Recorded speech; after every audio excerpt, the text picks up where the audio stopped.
United Nations framework convention on climate change यानी UNFCCC के तत्वाधान में COP30 की बैठक ब्राजील के बेलम में चल रही है। इस तरह की बैठकें जिस जलवायु परिवर्तन के वैज्ञानिक आकलन को आधार बनाकर अपने फैसले लेती है, जलवायु परिवर्तन का वो वैज्ञानिक आकलन एक महत्वपूर्ण संस्था के द्वारा किया जाता है जिसका नाम है आईपीसीसी यानी inter governmental panel on climate change, जलवायु परिवर्तन पर अंतर सरकारी पैनल। इस पैनल के बारे में कुछ बुनियादी चीजों को जानना आपके एग्जामिनेशन के लिहाज से विशेष रूप से महत्वपूर्ण है। तो चलिए आज इसी पैनल के बारे में जानते हैं। तो आपने जाना आईपीसीसी। आईपीसीसी की फुल फॉर्म क्या है? Inter governmental panel on climate change. इसकी स्थापना कब हुई थी? 1988 में इसकी स्थापना हुई थी और इसकी स्थापना में दो संस्थाओं ने विशिष्ट भूमिका का निर्वहन किया था, यानी उन्हीं के द्वारा मिलकर के इसकी स्थापना की गई थी। और ये दो संस्था कौन सी थी? WMO और UNEP। WMO मतलब विश्व मौसम विज्ञान संगठन, वर्ल्ड मेट्रोलॉजिकल ऑर्गेनाइजेशन, और UNEP मतलब यूनाइटेड नेशंस एनवायरनमेंट प्रोग्राम। इनके द्वारा इसकी स्थापना की गई। WMO का जो मुख्यालय है वो स्विट्जरलैंड के जिनेवा में है और जहां पर इसका मुख्यालय का भवन है वहीं पर आईपीसीसी का भी मुख्यालय, यानी WMO के मुख्यालय के अंतर्गत ही आईपीसीसी का भी मुख्यालय एस्टेब्लिश किया गया है, यानी जिनेवा में ही इसका मुख्यालय है। किस प्रकार का ये काम करता है? जैसे जलवायु परिवर्तन का वैज्ञानिक आधार को प्रस्तुत करता है। जलवायु परिवर्तन की घटनाएं ये तो आप जानते ही हैं, लेकिन उसके वैज्ञानिक आधार को भी प्रस्तुत करना जरूरी है, उसके वैज्ञानिक कारणों को भी प्रस्तुत करना जरूरी है, ताकि हम अपनी नीति निर्माण में एक स्पष्टता और उसकी दिशा को बेहतर तरीके से तय कर सके। तो जलवायु परिवर्तन की घटना का एक वैज्ञानिक आकलन करता है, उसके वैज्ञानिक आधार को ये प्रस्तुत करता है। इसके अलावा जलवायु परिवर्तन के भविष्य में और वर्तमान में किस प्रकार के प्रभाव हैं, भविष्य में किस प्रकार के प्रभाव हो सकते हैं, इसका भी आकलन करता है।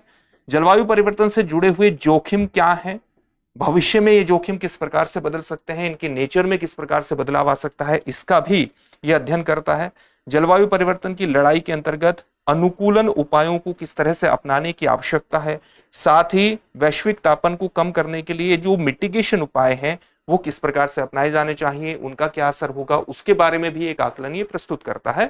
और इसी को आधार बनाकर अलग अलग देशों की जो राष्ट्रीय सरकारें हैं और यहां तक कि जो ग्लोबल ट्रीटी के अंतर्गत होने वाले हमारी कॉन्फ्रेंस ऑफ पार्टीज की बैठकें हैं उसमें इसके वैज्ञानिक आकलन को आधार बना करके ही मुख्यतः निर्णय लिए जाते हैं।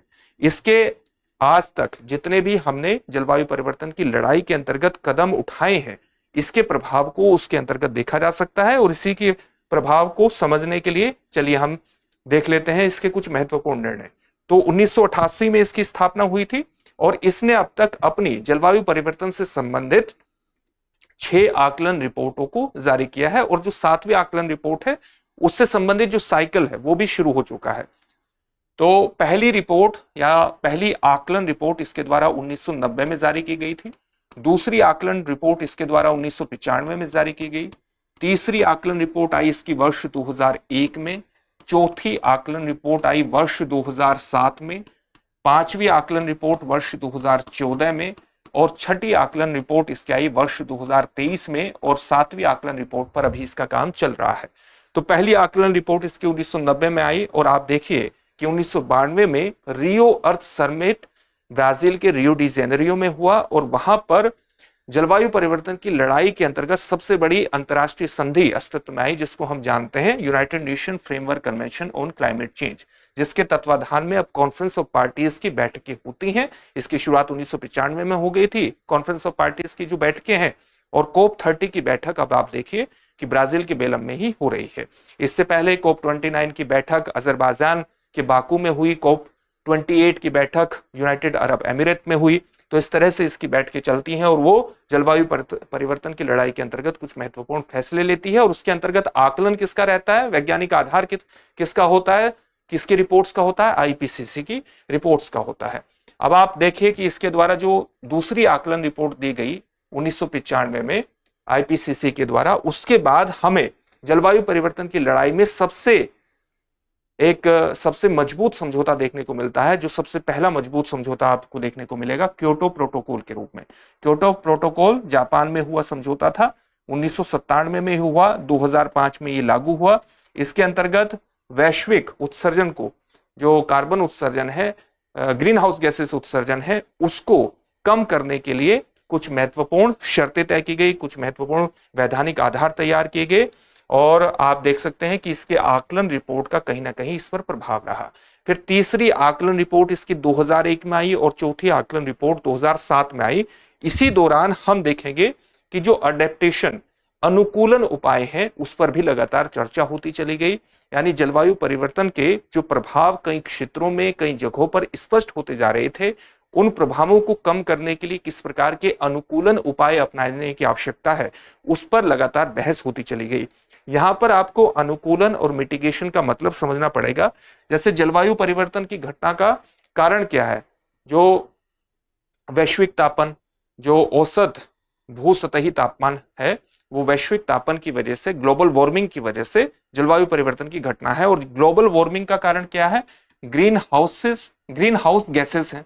और ग्रीन हाउस गैसेस में जो सबसे इंपॉर्टेंट गैसेस कौन सी है? Carbon dioxide, methane, nitrous oxide, chlorofluorocarbon.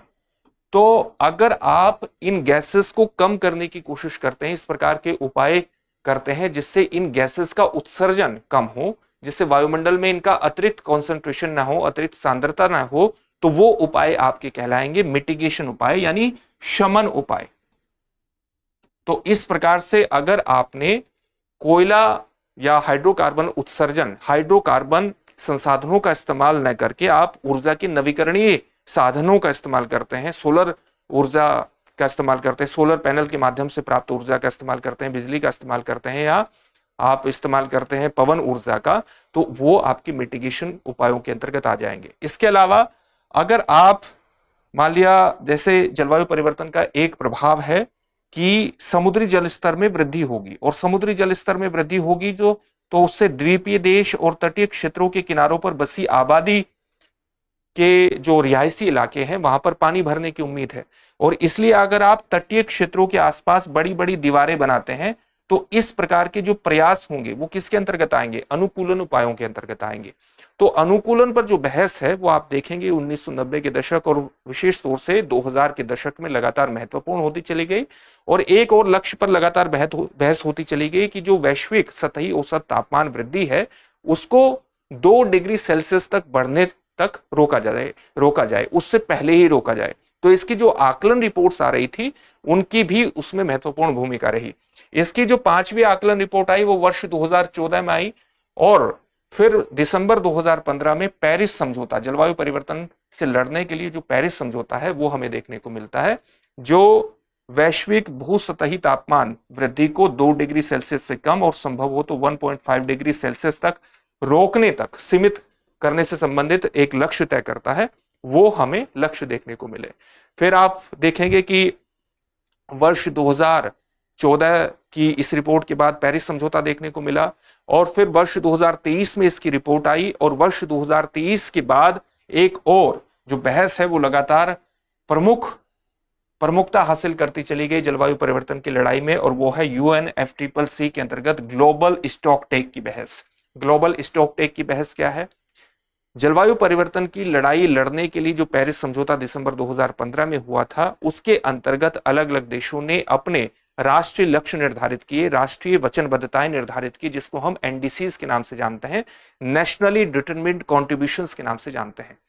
अब अलग अलग देशों ने ये घोषणा तो कर दी, लेकिन उन घोषणाओं को जमीनी स्तर पर उतारने में वो कितने सफल हो रहे हैं या नहीं हो रहे हैं, इसका आकलन समय समय पर करने, विशेष रूप से हर 5 साल करने, और कहां पर सुधार करने की आवश्यकता है, इसका एक प्रकार से हमारे पास पूरा रिकॉर्ड रहे, इसकी जो व्यवस्था है वो ग्लोबल स्टॉकटेक के माध्यम से हमारे सामने आई। यानी ये भी आकलन कर रहा है कि अलग अलग देशों ने जो जलवायु परिवर्तन की लड़ाई लड़ने से संबंधित जो अपनी वचनबद्धताएं तय की हैं, वो धरातल पर कितनी उतरी हैं, उनमें कहां पर सुधार करने की आवश्यकता है, किन लक्ष्यों को हमने हासिल कर लिया है, इसका पूरा लेखा जोखा जो है वो ग्लोबल स्टॉकटेक के माध्यम से प्रस्तुत किया जाएगा।